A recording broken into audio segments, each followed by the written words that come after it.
फुलाने मंडी बाउद्दीन मौजूद हाँ पार्क दे विच तुसी वेख रहे हो सन तुसी वेख रहे हो जनाब फेसबुक ते मेरे नाम मौजूद ने भाई फखरे आलम और भाई साजिद तारड़ ते नाल निक्का की ना ही राजा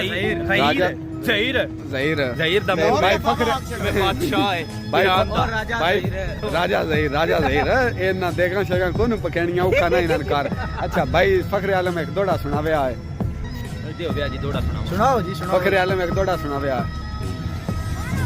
माई दिया पुत्रा बगैरत इंसान ते खाली भांडा बेल अक्सर खड़क करेंदा एवें बंदा गैरतमंद उस्मान होवे हर वेख के कदम करिंदा एक दो यहाँ त्रै चार वारी बंदा सबद दा घोट भरेंदा हल्ले जदन भी कुत्ता कुत्ते नु साईं फैर भी आप मरेंदा जी मैं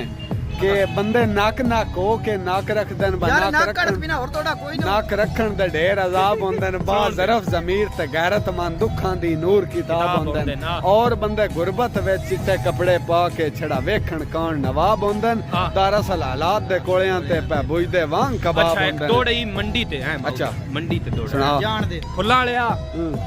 तेरा नौकर है वखरी गल है वैसे दिल सिरदार है साडा संगटुर से मोड़ तेनु पाको सी जड़ा बरम बकार है साडा हर शार दी अपनी टोर ते चरतल शेरां दा शार है साडा हर दुआ बंदा रुस्तम ही गल आदा मंडी वाला यार है साडा हुन तोड़ा वाला भी याद है सुना फुलाया तवज्जो करनी है बे उन्ना गल च कसम फस वंजना वात फस के आखना खैर है असा गल ना दसनी घरा नु उन्ना दस के आखना खैर है ते असा नाल रकीब दे लड़ पवना उन्ना रस के आखना खैर है असा रो के आखना मर गए उन्ना हस के आखना खैर है माऊ दी गल सुन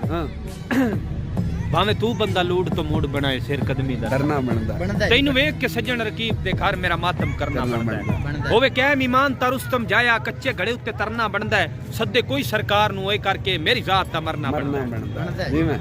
लव यू हो गया दुआ में याद रखया।